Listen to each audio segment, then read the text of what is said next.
Boa noite. A gente abre esta edição com uma situação preocupante em Minas. O número de famílias que não autorizam a retirada de órgãos e tecidos de parentes com diagnóstico de morte encefálica cresceu nos últimos 2 anos. A recusa para a doação reflete no dia a dia dos pacientes que, na maioria dos casos, aguardam na fila pela única chance de sobreviver. O caçula Diniele nasceu com glaucoma e vem perdendo a visão aos poucos. João Vitor, de 6 anos, entrou em agosto de 2016 para a fila do transplante de córnea. Tempo de expectativa e muita angústia. A gente quer ver o filho da gente bem, né? Enxergando, fazendo as atividades dele, sozinho, independente. Ele depende de mim para tudo. Um dos motivos da demora preocupa. Desde que a lei mudou em 2011, a decisão final sobre doar ou não órgãos e tecidos é da família, mesmo que o paciente expresse o desejo. Consequência disso é a redução do número de doações de órgãos e tecidos realizados em Minas. Nos últimos 2 anos, são quase 11,5% a menos. E boa parte devido a um aumento de 15% na recusa das famílias em fazer o procedimento. O diagnóstico de morte encefálica ele é cercado de alguns tabus que são muito importantes e que levam, às vezes, as pessoas a recusarem. O principal dele é a pessoa entender que a morte encefálica é igual à morte, que a morte encefálica não é coma. A morte encefálica é morte, aquela pessoa está morta. O segundo, principal também, é o medo de haver alguma mutilação no corpo e aquilo prejudicar o velório. Isso também não acontece. Segundo o MG Transplantes, atualmente quase 3.300 pessoas esperam por um órgão ou tecido. Um doador apenas pode salvar ou melhorar a qualidade de vida de até 14 pessoas. Nas ruas encontramos quem doou ou precisou de doação. Olha, eu tenho um filho que morreu aos 21 anos e foi doado o globo ocular dele e eu concordo. Eu concordo, apesar da dor, da tristeza, eu concordo. Eu sou doador de órgãos, sou totalmente favorável à doação de órgãos. Eu tive uma avó que morreu na fila de adoção. Aguardando um órgão. Aguardando um órgão em pâncreas. Mas também encontramos quem tenha dúvidas. Eu não sei, eu tenho um pouco de receio, por medo, por desconhecer a questão de como seria a doação. Então é preciso que as pessoas se conscientizem disso, que conversem entre si, que expressem em vida a sua vontade de ser doadores, porque quando isso acontecer, a família já vai saber daquela vontade e vai proceder à doação de órgãos. O advogado do cantor Vitor Chaves falou hoje sobre o indiciamento do artista suspeito de agressão por vias de fato contra a mulher dele, Poliana Bagatini Chaves. O advogado do cantor alega que Vitor apenas tentou tirar a filha das mãos da mãe, que estaria desequilibrada. Ele chega na casa da mãe e se depara com a Poliana extremamente agressiva. A Poliana tinha agredido a mãe, quebrado os objetos na casa e ainda assim ele tenta acalmá-la, sem nem encostar nela, tenta tranquilizá-la. A Poliana diz, com o mesmo descontrole, queria pegar a filha do casal para ir embora, ela não é de Belo Horizonte, mal conhece Belo Horizonte. O Vitor falou assim, você não vai sair daqui com a nossa filha, uma criança de 1 ano. Ele se coloca então na frente do elevador, na porta do elevador, e ela entra à força. Nesse momento, ele a retira do elevador. É essa a questão que está em discussão. O inquérito foi muito importante, porque o inquérito comprovou que o Vitor não machucou a Poliana. Isso é o principal. Não houve lesão. Segundo Felipe Pinto, a discussão teria se iniciado após a filha de Vitor e Poliana ter sido levada para o apartamento da sogra, que fica no mesmo prédio onde o casal vive quando está em Belo Horizonte. Mesmo diante de um cenário, como foi o cenário de estresse, um cenário em que ele se depara com a agressividade da Poliana, em momento algum ele a machucou. A mãe de Vitor também procurou a delegacia e registrou queixa contra a Poliana, mas depois, segundo o advogado, retirou a pedido do filho. E o casamento continua? Essa é uma questão de ordem pessoal que não diz respeito ao meu trabalho. Nós não conseguimos o contato com os advogados de Poliana Chaves. Mais um acidente grave interditou o anel rodoviário de Belo Horizonte nesta quarta-feira. Parecia mais uma praça de guerra na altura do bairro Betânia, sentido Vitória. Era carro espalhado para tudo que é lado. Uma carreta provocou um engavetamento envolvendo outros 19 veículos. 7 pessoas ficaram feridas. A nossa equipe acompanhou o resgate das vítimas. E a cena chega a ser assustadora. há veículos espalhados por todos os cantos das pistas aqui no anel rodoviário, pedaços dos carros jogados e muita gente acompanhando esse trabalho do Corpo de Bombeiros, dos socorristas do SAMU, de socorristas aqui da Via 040 também. Mesmo afastado, eu consigo ver aqui, gente, a sensibilidade dos militares. Enquanto alguns estão serrando o veículo, retirando alguns pedaços do carro, um outro fica o tempo todo tranquilizando a vítima ali, dando um suporte emocional. Depois de muito esforço do Corpo de Bombeiros, de todos os socorristas, agora sim a vítima já foi retirada do carro. Felizmente ele está consciente. O outro passageiro já foi retirado. O senhor estava dirigindo esse caminhão. O que o senhor lembra do momento do acidente? Eu só lembro a carreta vir bater na traseira do caminhão e prensar todo mundo. E eu estava no meio também, não tinha como sair fora. O motorista do caminhão é da cidade de Serra, no Espírito Santo. Ele estava transportando entulho e pegou o anel rodoviário na altura do bairro Olhos d'Água. Logo depois do acidente, ele teve que sair às pressas por causa da indignação das pessoas que estavam por perto. O motorista disse à polícia que houve uma falha mecânica e que ele não conseguiu controlar os freios. O motorista do caminhão alegou para a polícia militar que ele estava conduzindo o veículo com a segunda marcha, contudo com um giro muito alto, quando ele tentou colocar a terceira marcha. Ele não conseguiu engatar essa marcha e o veículo veio no ponto morto. Ele tentou frear somente sem o freio do motor. E quando ele viu, ele já estava sem freio. O freio esquentou e ele foi descendo e ele repassou a polícia militar que ele já não tinha jeito de fazer mais nada. A velocidade permitida aqui é de 60 km veículo pesado e 70 km para o veículo leve, né? Qual a velocidade que ele estava, você sabe, pelo disco? Não é possível saber por enquanto, porque não temos acesso ao disco. Eu acho que o motorista que trabalha com caminhões pesados igual eu e outros aí, tem que descer o anel aí, uma marcha forte, segurando no freio de motor. Segurando, você tem condições de parar. Se você soltar o caminhão lá em cima, aí chega cá embaixo, você não tem condições de parar, que aí o freio já está quente, não tem, né, circunstância nenhuma de você fazer uma parada de emergência. Aí acontece isso aí. O motorista da carreta fez o teste do bafômetro, que não acusou o uso de álcool. A documentação dele e do veículo estava em dia. E acredite, o anel rodoviário foi palco de outro acidente em menos de 12 horas antes desse que a gente acabou de ver. E o pior, o motorista responsável por provocar a batida estava com sintomas de embriaguez. A carreta dirigida por ele bateu em um carro, depois atingiu o radar fixo, tombou e derrubou uma placa de sinalização.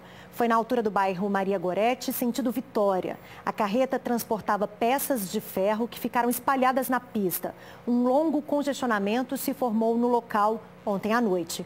O condutor da carreta, Thiago Francis Alves, foi detido por dirigir bêbado e também por resistir à prisão. Os documentos do homem foram apreendidos. Acha que acabou? Não. Uma mulher também com sintomas de embriaguez bateu o carro dela em uma das grades de proteção do MOVE e um poste na Avenida Antônio Carlos, na capital, nessa manhã. Segundo a polícia, a motorista perdeu o controle da direção e o veículo saiu da pista, subindo aqui em cima do canteiro central. O carro passou por cima de toda essa grade aí de proteção aqui da estação do MOVE. E a motorista só parou depois de bater no poste de iluminação que tombou logo à frente. O choque com o poste destruiu a parte da frente do veículo. O poste, em seguida, ainda atingiu o teto de um ônibus do MOVE, que ficou parado logo ali à frente. Ana Paula Vieira não se feriu e também não quis falar sobre o acidente. Eu cochilei, dá licença, dá licença. Ela alega que ela foi ao jogo do Cruzeiro ontem, que após o jogo ela foi para o seu serviço, ela trabalha no período noturno, e que quando deslocava para sua casa ela veio a perder o controle da direção do veículo, porque ela havia cochilado. O que ela falou para o senhor que ela bebeu lá no jogo? Segundo ela, bebeu cerveja. A motorista de 32 anos ficou dentro do carro até a chegada dos guardas de trânsito. Depois de uma conversa com os militares, ela decidiu fazer o teste do etilômetro, que mede o grau de álcool no organismo de quem bebeu. O resultado foi 0,56 e agora ela vai ser conduzida ao Detran, né, porque acima de 0,33 já é considerado crime. A CNH dela está em dia, está tudo ok. O documento do veículo está com o exercício 2014. Diante disso aí, o veículo vai ser removido. Pânico dentro de uma loja que vende artigos esportivos no bairro Anchieta, em Belo Horizonte. 4 assaltantes chegaram a fazer os funcionários reféns. 3 homens acabaram presos. Um está foragido. Foram apreendidos celulares, dinheiro e um revólver calibre 38. Segundo a PM, 4 homens invadiram a loja para roubar tênis. Eles prenderam os funcionários no provador. Uma pessoa que passava por perto e que percebeu toda a movimentação chamou a polícia. E os militares cercaram o local. Em princípio, eles se recusaram, eles disseram que iriam fazer as vítimas como reféns. Fizeram algumas exigências, queria imprensa no local. Nós acionamos o BOP, a nossa tropa especializada em negociação, mas antes que o BOP chegasse, a gente conseguiu fazer com que eles se rendessem. Eles ameaçaram matar os reféns, um deles inclusive tomou uma coronhada, teve que ser encaminhado para o hospital. Um dos homens conseguiu fugir num carro roubado, que depois foi encontrado no bairro São Pedro. A PM informou que todos os envolvidos têm passagens. Todos eles já foram presos. Todos eles respondem processo por tráfico de drogas, porte ilegal de arma, tem assalto também. E em Juiz de Fora, 2 bandidos assaltaram um pet shop em plena luz do dia. Eles roubaram todo o dinheiro do caixa e fugiram a pé, na maior tranquilidade. Os 2 suspeitos vêm andando pela rua. Eles entram no pet shop e seguem direto para o caixa. Um deles dá a volta. Eles pegam o dinheiro, cerca de R$80 e um celular. A dona da loja vai até o balcão pegar uma sacola para que os bandidos levem as moedas. Os 2 rapazes saem caminhando. A Giovanina estava sozinha na loja. Eles chegaram, eles estavam armados? Eu não sei, eu não paguei para ver, sabe? Eu não sei se estava armada, mas simularam uma arma. Já veio entrando para dentro do caixa, querendo dinheiro. Giovanina se surpreendeu com a ação. Ela lembrou do irmão, que foi morto durante um assalto há alguns anos. Dei graças a Deus de não ter ninguém aqui comigo. Mas foi uma coisa tão rápida, tão, sabe, que a gente nem pensa o que pode ser feito, o que vai falar, é rápido demais. Hora de saber como vai ficar o tempo amanhã em todo o estado. Veja a previsão no mapa.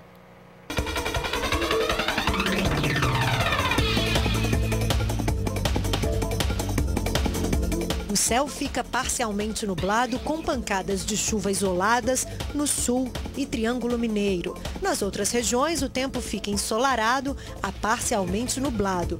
A umidade relativa do ar continua baixa, principalmente durante a tarde. Na capital, mínima de 17 e máxima de 30 graus. Os termômetros vão de 20 a 32 em Alvinópolis. Variam entre 14 e 29 graus em Itajubá. Vão de 20 a 34 em Urucuia.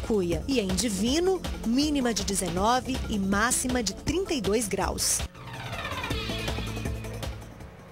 O governador Fernando Pimentel encaminhou à Assembleia Legislativa 2 projetos de lei que vão aprimorar os serviços e programas do Sistema Único de Assistência Social, o SUAS. As propostas prevêem a criação do programa Rede Cuidar. A ideia é colocar em prática mecanismos de incentivo financeiro e assessoramento técnico para as instituições que realizam trabalho filantrópico e assistencial, além de qualificar os trabalhadores e gestores que atuam nas unidades. Elas também vão receber repasses da Loteria Mineira. Um dos projetos ainda trata da prestação de contas das parcerias entre a administração pública e as organizações da sociedade civil de assistência social. Na nossa página na internet, você acompanha todos os detalhes das propostas do governo encaminhadas ao Legislativo hoje. Acesse alterosa.com.br/JA. Daqui a pouco, o desafio de manter limpos os córregos de Belo Horizonte. Afinal, o entulho pode esconder criadouro do mosquito Aedes aegypti. Nós voltamos já.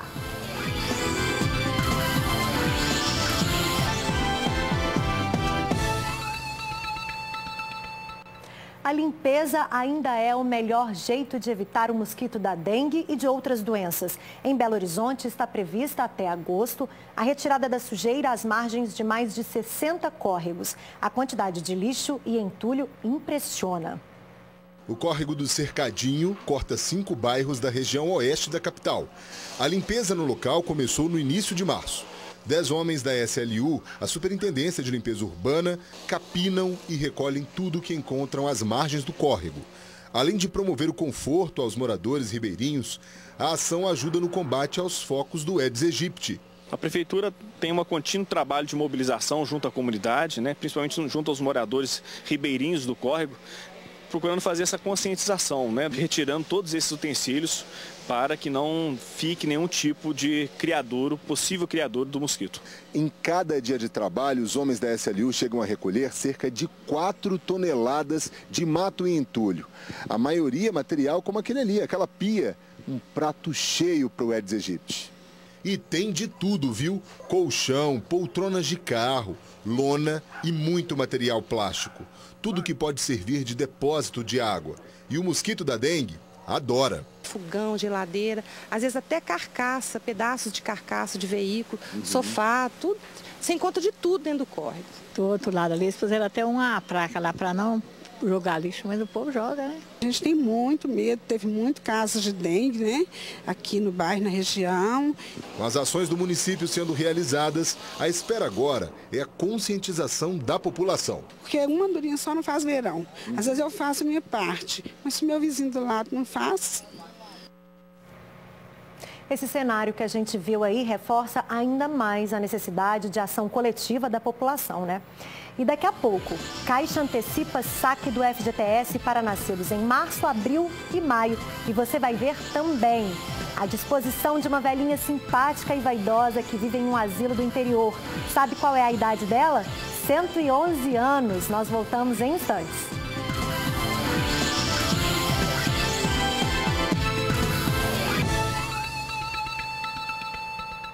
Ainda falando de violência, a polícia prendeu uma quadrilha responsável pelo roubo e a tentativa de homicídio contra um casal dentro de um condomínio em Esmeraldas. Boa parte do grupo conhecia a rotina das vítimas. Metade da quadrilha era de pessoas próximas das vítimas. Segundo a polícia, o líder do grupo era o ex-motorista do casal, José Francisco Marques Filho, de 54 anos, demitido no início de fevereiro. Ele armou o crime com Matheus Pierre da Costa, de 18 anos, caseiro da propriedade e que trabalhava com os aposentados desde os 10. A ação teve a ajuda de outros 2 homens e de um adolescente de 17 anos, que foi apreendido. O grupo teve acesso ao local com o auxílio de Arnaldo Alves da Silva, de 29 anos, jardineiro do condomínio. A polícia conta que, armados e usando máscaras, eles roubaram o casal e ainda tentaram matar o empresário aposentado após o assalto no condomínio Aldeias do Lago, em Esmeraldas, na noite do dia 16 de fevereiro. Um crime com requintes de crueldade. A senhora quanto o senhor foram violentamente agredidos, sobretudo pelo Francisco, que durante todo momento agredia com coronhadas da arma de fogo que portava, também com chutes, socos, que o Zé Francisco queria utilizar esse canivete para arrancar os olhos da vítima e cortar a língua dela. Ainda de acordo com a polícia, após render o casal, José Francisco pegou a chave do cofre e retirou tudo o que tinha lá dentro. Joias, dinheiro e relógios, num total de quase R$500 mil. Depois disso, as vítimas foram colocadas dentro da caminhonete delas e deixadas num matagal próximo à BR-040 em Itabirito. Machucadas e desacordadas, elas foram socorridas por populares. A caminhonete foi abandonada e incendiada e parte dos produtos vendida num shopping popular do centro da capital. A Caixa Econômica Federal antecipou de segunda para este sábado o início da segunda rodada de saques das contas inativas do FGTS. Nesta fase, podem retirar os recursos os nascidos em março, abril e maio. Mais de 2.000 agências em todo o Brasil vão funcionar das 9 da manhã às 3 da tarde. Outras 200 vão ter o plantão com funcionários no autoatendimento. A primeira fase ocorreu ao longo do mês passado, quando puderam sacar recursos das contas inativas os nascidos em janeiro e fevereiro. O programa está previsto para se encerrar em julho. Uma velhinha de 111 anos é exemplo de vitalidade. Dona Luzia, que vive em um asilo de formiga no centro-oeste do estado, não dispensa nem um arrasta-pé. O sanfoneiro embala a dança da Luzia e do Alderico. Os 3 vivem no asilo São Francisco de Assis, em Formiga, junto com outros 73 idosos. Mas quem chama a atenção por aqui é a Luzia. E ela tem uma pressa para andar, nem parece que tem 111 anos. O documento comprova. Luzia Cândida da Silva nasceu em Pitangui no dia 24 de fevereiro de 1906. A dona Luzia é um amor de pessoa. Nós gostamos demais dela. Luzia está no asilo desde 1994. Dona Luzia teve um pedido de um padre que era para ela vir morar aqui, que ela não tinha nenhuma família. Conseguiram a certidão de nascimento dela e mais nada. Chegou sem nenhuma informação. A centenária Luzia conquistou o carinho dos funcionários e, em vez de mãe, se transformou em filha de todos. Uma senhora totalmente ativa, faz todas as coisas sozinha, ela caminha sozinha, come sozinha, faz todas as atividades do dia a dia e, graças a Deus, em perfeito estado de saúde. Este é o quarto da dona Luzia. Ela fica aqui junto com outras 3 companheiras. O pessoal conta que elas são amigas, se dão bem, mas uma coisa não pode acontecer. Ninguém pode sentar na cama, muito menos mexer no guarda-roupa. A dona Luzia morre de ciúme das coisas que ela coloca aqui. Ela acha ruim, chora, briga. Costuma beliscar nas pessoas também. Luzia faz questão de ficar arrumadinha e investe nos colares. Ela também adora passar batom. Qual será o segredo para viver tanto? Ela fala que ela vive muito tempo porque ela nunca teve homem na vida dela. E homem que estraga a vida, por isso que ela está bem de saúde. Nós ficamos por aqui, mas você continua com a gente pelo Facebook /Jornal Alterosa ou pelo Twitter @Jornal Alterosa. Assista agora ao SBT Brasil. Amanhã a gente se vê de novo a partir das 7h20. Boa noite. Tchau.